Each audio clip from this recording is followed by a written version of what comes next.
Oh, yeah. That's what we're talking about. Look at that. 902. Gosh, it's like I've done this before or something. It's like I've done this before over 100 times, I think. I'd have to look at the records and see. I know that this is episode 28 of season 5. Whatever that means. Completely arbitrary, invented, timing. Sorry, I got distracted. Hello, Craft Beer Cons. Welcome aboard. Glad to have you. Ooh, and people on YouTube. Oh, good golly gee, Terwilligers.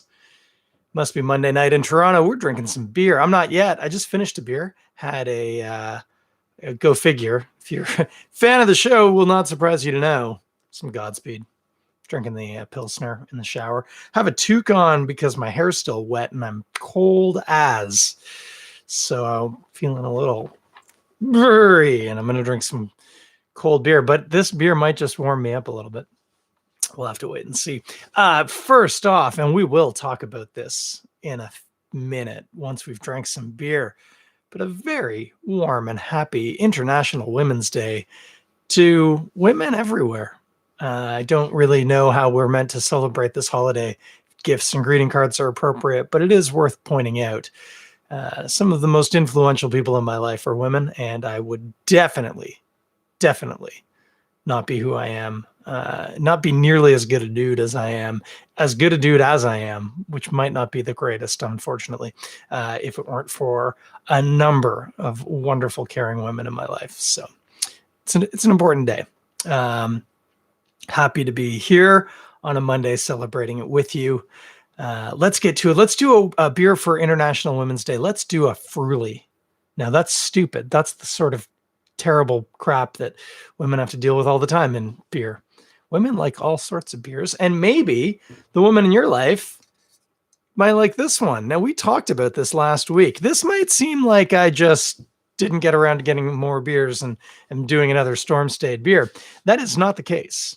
I had ample opportunity over the past few days to procure myself another beer, different brewery, to taste for the pod tonight. And I very intentionally chose not to for a couple of reasons. One was we had talked about this. This is the Event Horizon Adjunct Stout that has an undetermined spiciness to it. Because of the way the beer settled out in packaging, if you didn't listen to last week's or just couldn't manage an hour and 40 minutes or however long that wonderful episode was, Justin was discussing. This stout has jalapeno and Scotch bonnet in it, as well as cacao nibs. But when they were packaging it, I don't know, he didn't specify, but some of the beer was quite a bit spicier than others because a lot of the capsaicin had sort of settled out. Sorry, I'm just adjusting my hat. It's sort of sitting on my eyebrows uncomfortably. There we go. So I wanted to drink that anyway. And then as well, I have brought my one of my bottles of hot sauce from my friend Jess. So we're going to do a little hot sauce tasting. I thought spicy beer, spicy hot sauce.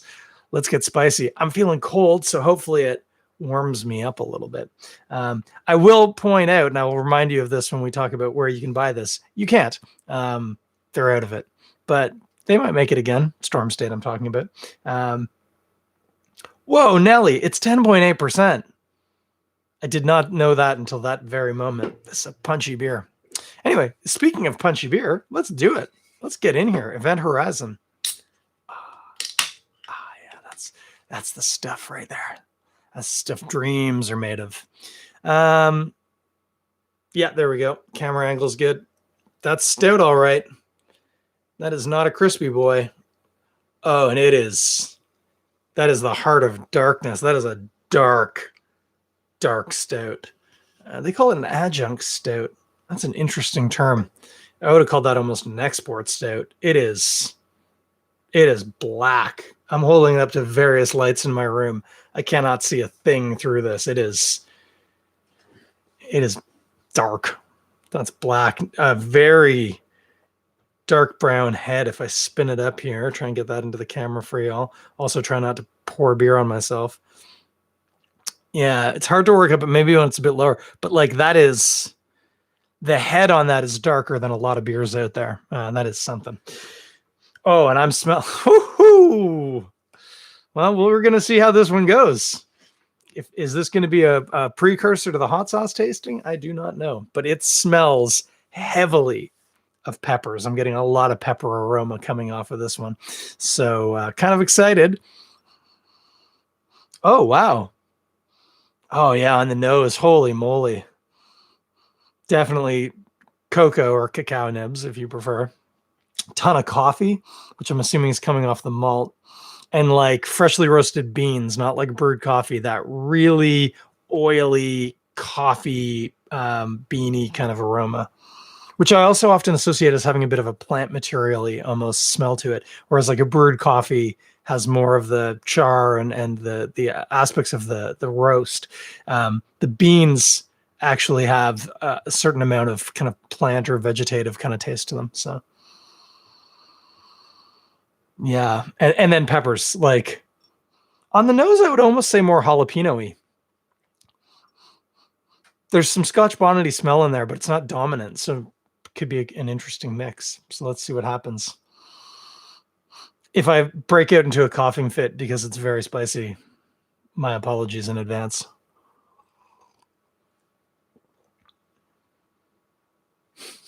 Mm-hmm.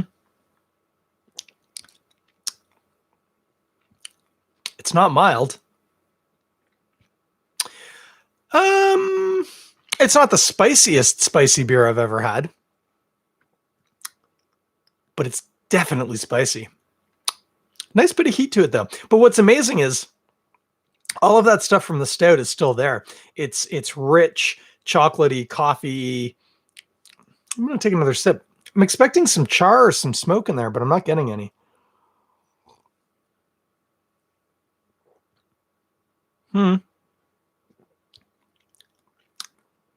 Yeah, maybe just a hint of burnt sugar, but it's not. I mean, normally a stout that dark with that kind of alcohol content, you expect to get a lot of characteristics of that malt. It's not. It's not particularly smoky or charred. Mostly chocolatey and coffee, very chocolatey, and then yeah, a nice warming heat. It's not super spicy.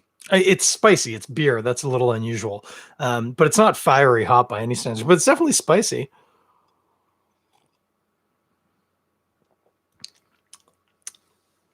I can definitely taste Scotch bonnet in there. Nice kind of fleshy Scotch bonnet. Definitely taste jalapeno, which is a little harder to nail down, but there's another pepper taste, which is consistent with jalapeno. And also I read the can. It's almost got a pepper kind of quality to it too. Kind of like black pepper to it. That could just be the combinations of a couple of things playing together well. Because I don't think there's black pepper in it, but pretty good.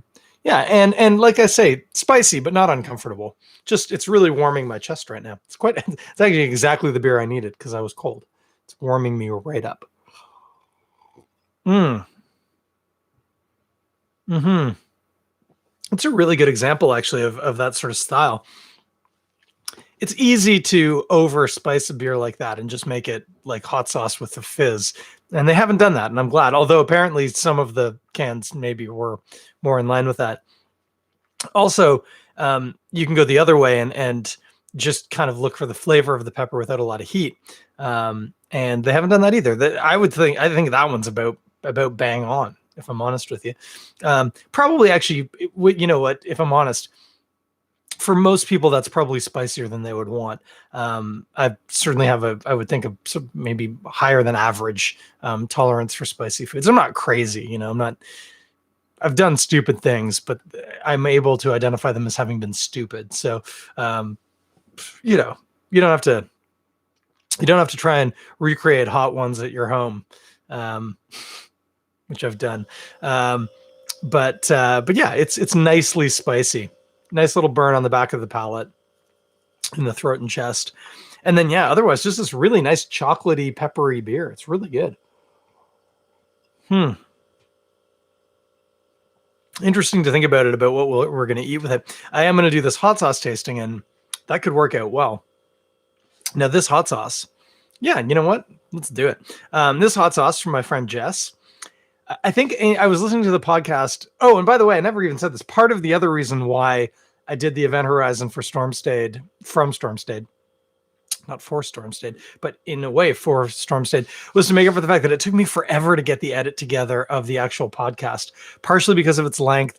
And also, like, when we do the Zoom, what I have to do is download the file and then export it. Like, there's a lot of extra steps, and sometimes I can get them quickly, but that did not happen this past week.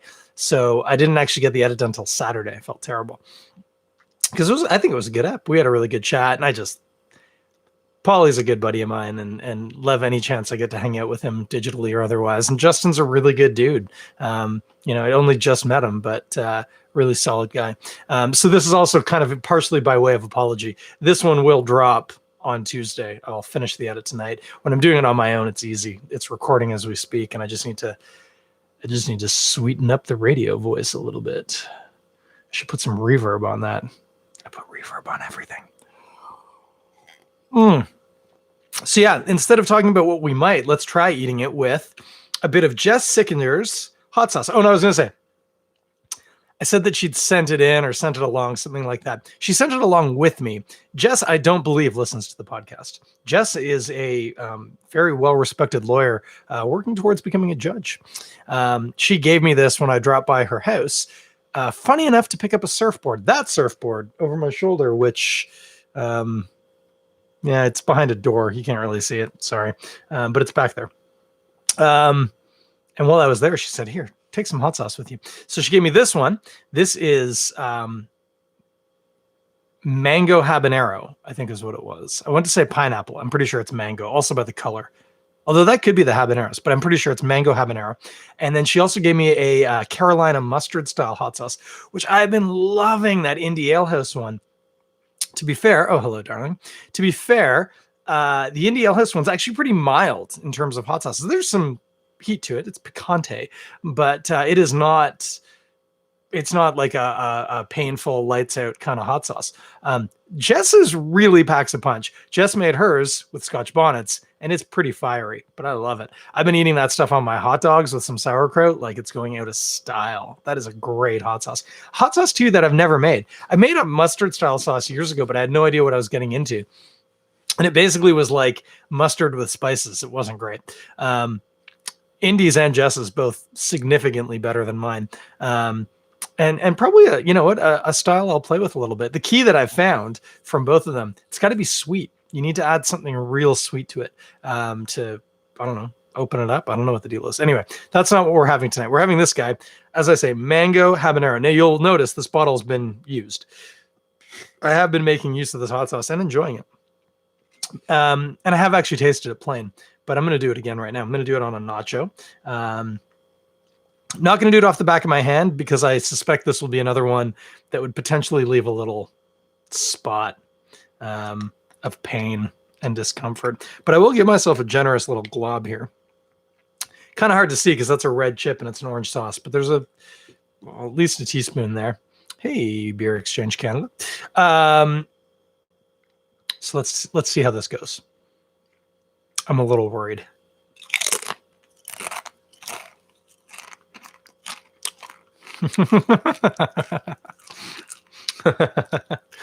Yeah, that was pretty hot. Golly. It's pretty hot. It's very good. It's pretty hot. Definitely habaneros. And I'm going to say definitely mango. Sweet and not quite citrusy. Very tropically tasting. Really nice. Really hot. I hadn't actually eaten it like this in a while. It's pretty hot. I'm going to have a sip of beer. That's not going to help. It's a spicy beer too. Yeah, we're doing this. It's happening. Oh, that actually, it's interesting. The beer doesn't taste spicy at all now. It just tastes chocolatey and coffee. It's quite nice. Quite nice. Really nice. Let's have another one. Oh, gosh. This is the problem with hot sauce. Once I start, I have a lot of trouble stopping. I've given myself more than a few tummy aches doing this, let me tell you, kids. So you can see there's a bit more, and that's a better shot. Really nice. You can see red flecks of pepper in there. Beautiful, shiny orange sauce.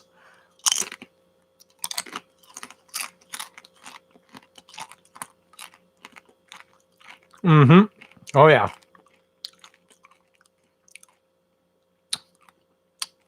Yeah. Second taste, really nice fruit taste.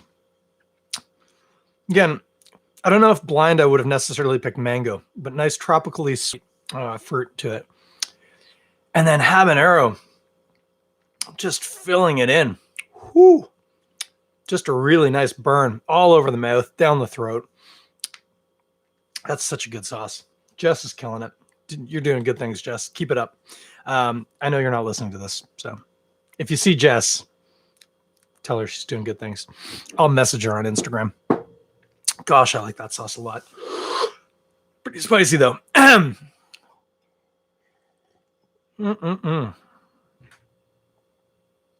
Okay, so where are we at? Drinking the beer while eating something with hot sauce on it takes a lot of the heat off the beer, just turns it into sort of a normal imperial stout. A very nice one, chocolatey coffee one.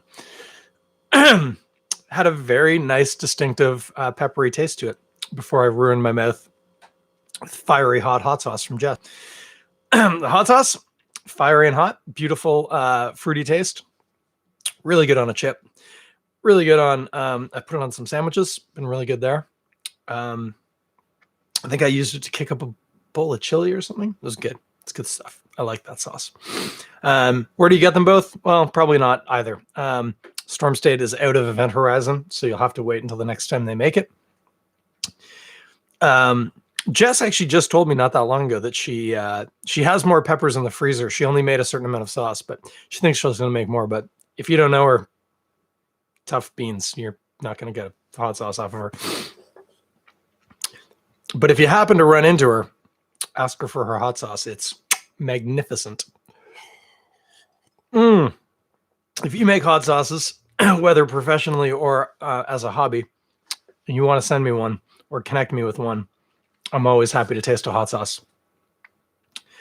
So far in the grand scale of hot sauces I've tasted, Jess's is a little bit lower on the heat scale than the Hurtberry Farms one, but it's up there. It's definitely up there. It's not cool. So that's where we're at. I should have brought a cold drink like a water to clear things out, especially because I'm about to go on a rant and it's going to be hard to do with a fiery mouth. But golly, you know what? I got a fire in my mouth and I got a fire in my belly, and we're going to talk about it.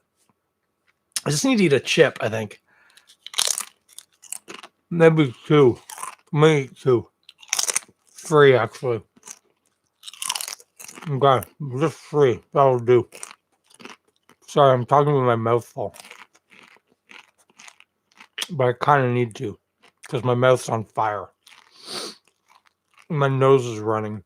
Okay. Man. I just looked at the bottle of hot sauce and thought maybe one more. No. Stop. Don't be stupid. Okay. Quick drink of beer, and then I'll rant. Hem. So, hey, friends, it's International Women's Day, and it's a day I enjoy.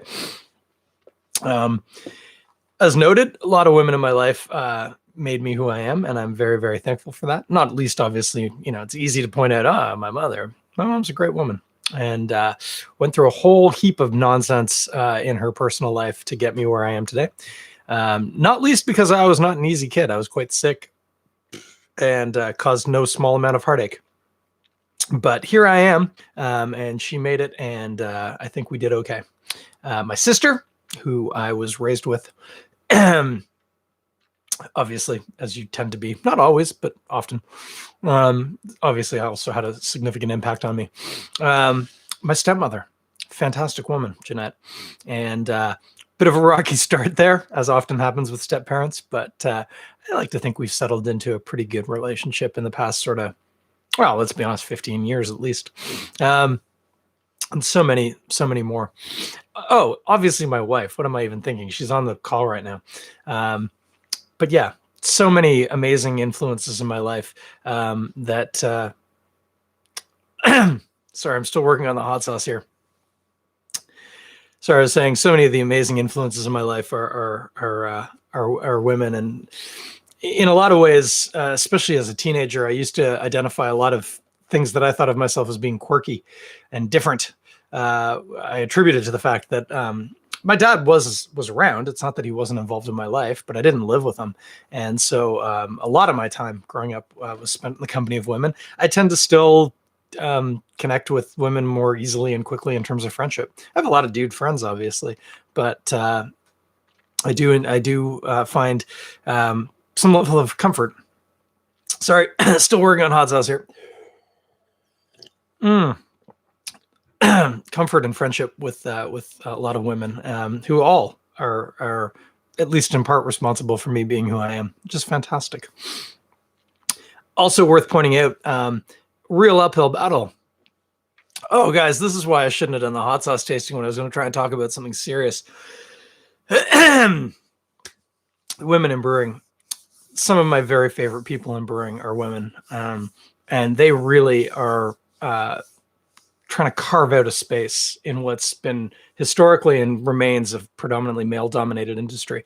I don't even want to start naming names, because as soon as you start naming names, you're going to leave people out. People are going to get upset. So I don't even want to start, but I kind of have to, at least to say, like, my beloved friend Ren, who ticks so many boxes of not being included in craft beer, and yet fiercely is fighting to try and carve out space for women, people of color, not straight people. She is a force of nature, and we are very lucky to have her in Ontario. I'm going to leave it at Ren, because again, I can talk about Mary Beth. I can talk about Aaron from Little Beasts. I can talk about my friend Bridget, like so many amazing women in craft beer. If you can't stop yourself because you think, what if I don't remember to name everybody? Then you're not paying enough attention. There are so many amazing women working in our industry, making our industry better, like significantly better than if it was just a bunch of white dudes with beards. So big ups to all of you. For guys, some guys get really freaked out by International Women's Day and that sort of thing. Relax. We still are far and away the dominant person in craft beer brewing. And yes, a lot of us want to see that change, but you don't have to get your knickers in a knot. Making a space more inclusive doesn't mean you lose something. It means we all gain things. So just simmer down, okay? For those of us like myself who are still trying to unpack, despite the fact that I identify a lot of my interesting, quirky aspects that didn't line up with a lot of the values of my friends as a teenager, I still regularly find instances of misogyny that bubble up from inside me from God knows where, but there they are, and I'm responsible for that. I just want to give you a little quick bit of advice, especially you dudes out there. You are going to say stupid things to people sometimes. Famously, my friend Jen, the day I met her, Jen Hill, we did the beer break together for a while. She has worked in a lot of different aspects of the craft brewing scene around Ontario. I was a total bonehead, and she was with a dude at a beer festival who I knew. I'd never met her before. And I was just used to the fact that my wife tended not to like to come to those sorts of events with me because I was really boring at them because I was just talking to other people, which not okay. If you take somebody to an event, take care of them. But at the time, that's how I was rolling. And I made some offhanded comment to her about like, oh yeah, like he's off talking and you're like the craft beer widow or something. And she said, if it wasn't for me, he wouldn't be into craft beer. And I felt like the biggest asshole in the world. Because in that moment, maybe it wasn't the biggest, but I was on the chart for sure. So here's what you do. You're going to say stuff like that. That stuff's going to happen. Okay. We're still trying to disentangle ourselves from a lot of really stupid things that we were raised with, a lot of stupid notions. And the first thing you need to know is it's going to happen. And you just need to do better. Start out by apologizing. Be real about it. Don't make it about how you feel. Say, I'm so sorry I said that. That was a really stupid, misogynistic thing to say. I don't think that statement aligns with the values that I identify, that I want to support. And I am sorry that I said that. That was not okay. And then give the person space because they might still be mad at you and you might need to walk away. And that happens sometimes. But be real about it. Be honest. And then the most important thing, demonstrate your apologies truth by living it. So don't make that mistake again. And when you see other examples of those sorts of mistakes happening, be one of the people pointing them out and trying to correct them. Okay? That's what we need to do. That's what we need to do as dudes when it comes to misogyny. That's what we need to do when we identify racism, if we are not a person of color. And if and when you see examples of homophobia and transphobia, whether or not you identify as LGBTQ2S, point to it, say this isn't okay. And that's how we work as allies in this space.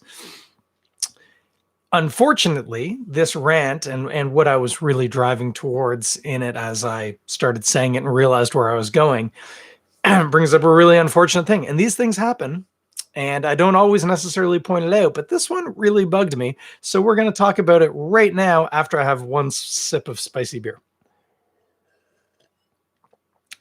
Because if you follow craft brewing in Ontario, especially on the social medias, you probably will have seen either the offending post or at least some of the fallout from it, in which your brewery made a very inappropriate post on social media.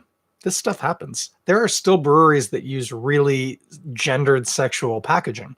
We're working on it, but it's a work in progress. A lot of the time when that sort of stuff happens, I might not even bring it up. I might not get specific, but I'm going to be really specific because I'm still really angry about how it came out. It was Silversmith, a brewery who I tend to really enjoy their beers. Haven't really spent any time at the physical brewery itself, but I've always been a fan and supporter of their beers. So that was surprising, although part of it was discovering that apparently this wasn't the first time they'd made one of these stupid boneheaded jokes that are not funny.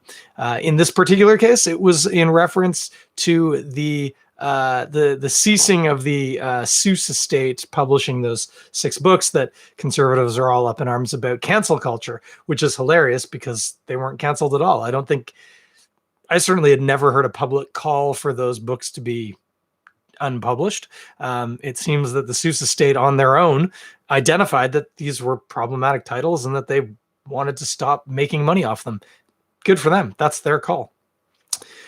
However, Silversmith made a joke about they were going to release 6 IPAs, but 4 of them got canceled or some stupid thing like that. And now here are the 2 that are left. That's a really bad joke. It's in poor taste. It's making light of a situation that actually has a lot of value and import to people, and only serves to make basically racist white people feel better about the situation.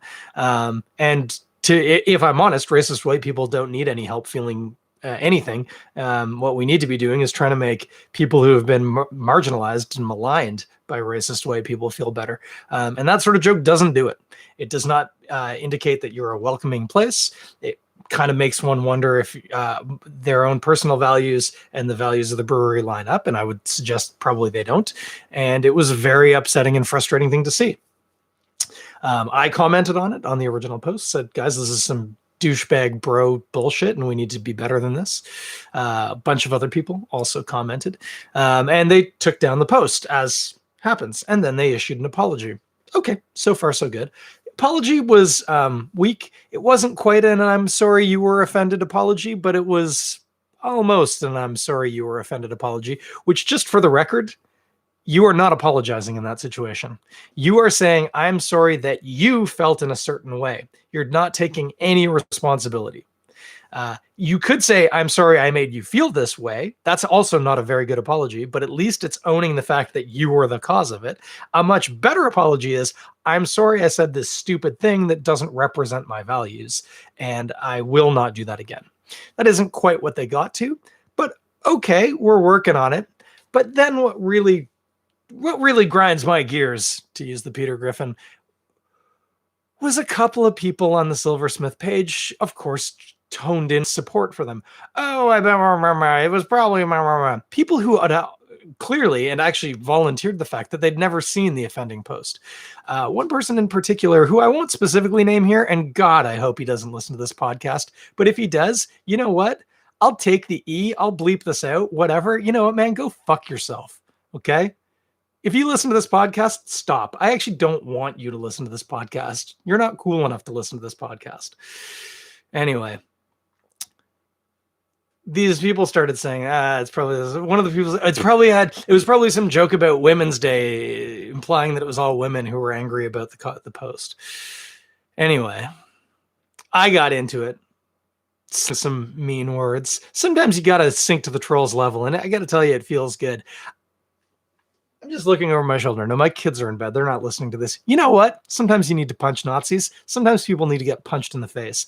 I don't support violence for the most part. You will notice I've been punched in the face a few times, so evidently some people also feel the same. But sometimes you just need to go down to that level and teach somebody a lesson. And I did it. Not super proud of it, but I did sort of enjoy it, if I'm honest with you. It had been a long time since I'd been in a real internet mudslinging battle, and it felt good. But we went through this. A lot of people were commenting, saying, no, you guys are idiots, you're racists, whatever. A lot of other people were chiming in, supporting the brewery and saying, oh, we're all probably overreacting, or we're social justice warriors, or whatever they call us, keyboard warriors. The frustrating part, and this is where I'm going to be really real, is if Silversmith meant a damn thing in their apology, they should have been the ones stepping in and saying, no, guys, you're wrong. We did a bad thing and it wasn't okay. And we had to own that. Did they? Nope. Not last time I checked. And that was less than an hour ago. I saw nothing. Hilariously, what that means is their really weak ass apology was in fact just crap. They didn't really mean it. They were just trying to save face. So pretty disappointed in that. Would have liked to have seen them actually do the right thing. Not least because they're not the first brewery to go through this. And as much as it seems formulaic, there is a set of things you are supposed to do afterwards. And they really didn't adhere to that, demonstrating that their apology meant nothing. And so I'll take it as nothing. They haven't apologized. And evidently their values do align with those people who I had a lot of fun internet slinging mud at. I used some really fun terms too. I had some that I had to dust off. I hadn't used in a while on the internet. And I meant them. Those people are assholes and I have no time for them. So that's where we're at. Really unfortunate that we had to go through that. Really unfortunate that that still happens. Again, part of unpacking whatever it is that we're dealing with. If it's misogyny, if it's racism, if it's homophobia or transphobia, if it's colonialism. If you are the person who is not negatively affected by those things and you're trying to do better, you will make mistakes. It happens. The key is what you do with them. Do you own your mistake? Do you honestly apologize? And do you actually do the work to get better? That's what you have to do. And if you don't do that, I was going to say that's fine. That's not fine. You're a terrible person. But if you don't do that, that's your call. Just don't try and pretend like you're an ally or you're trying to make the world a better place. You're not. You're trying to stay comfortable in your comfortable place. So that's where we're at. We need to do better. We need to do better in gender issues. We need to do better in race issues. And we need to do better in sexuality issues. Just saying that right now. Anyway, kind of heavy. I'm going to have another sip of beer. There's nothing happening, but I'll tell you that in a second. So what's going on? Nothing. I did notice... Oh, this is why I'm supposed to make notes. Somebody on the socials, might have been Second Wedge, is doing a wider than average local delivery, which I love. I said it last week. I keep saying it. If you like a brewery that isn't within what would be typically your local delivery area, make sure you're keeping an eye on them because they'll surprise you sometimes and say, hey, even though we're in wherever, I don't know, Perry Sound or something, we're delivering in your area. Get an order in by this time. Oh, no. And I remember now too, who was it? Because it was for, you had to order by Tuesday at 9 a.m. So if you're watching this live, and there are some people watching this live, look up your favorite breweries and see if you need to make an order in the next 11 and a half hours. That's such a bad. I'm glad nobody pays me for this stuff because, man, I don't have to give the money back. What a terrible advertisement. Anyway, that's where we're at. Happy International Women's Day. Remember, we're all trying to. Oh, no. A lot of us are trying to get better, and a lot of us are going to make mistakes. Just what's the word? Fail up. When you fail up, and take care of each other out there. Hug a woman. Actually, that's a really bad thing to say. Don't just randomly start hugging women. Not okay. Um, if there's a woman in your life who you can safely, within the COVID restrictions, hug, give her a hug. And it's such a stupid PSA. Take care of each other, guys. Hey, next week, I don't know what I'm having at all. I don't know if I'm having an interview. I will tell you this. This was episode 28 of season 5. I'm only going to go up to 30, and then I'm going to take a break. I do not have a holiday coming up, but I'm just going to take a break. It might just be 1 week. I don't know. We'll figure it out.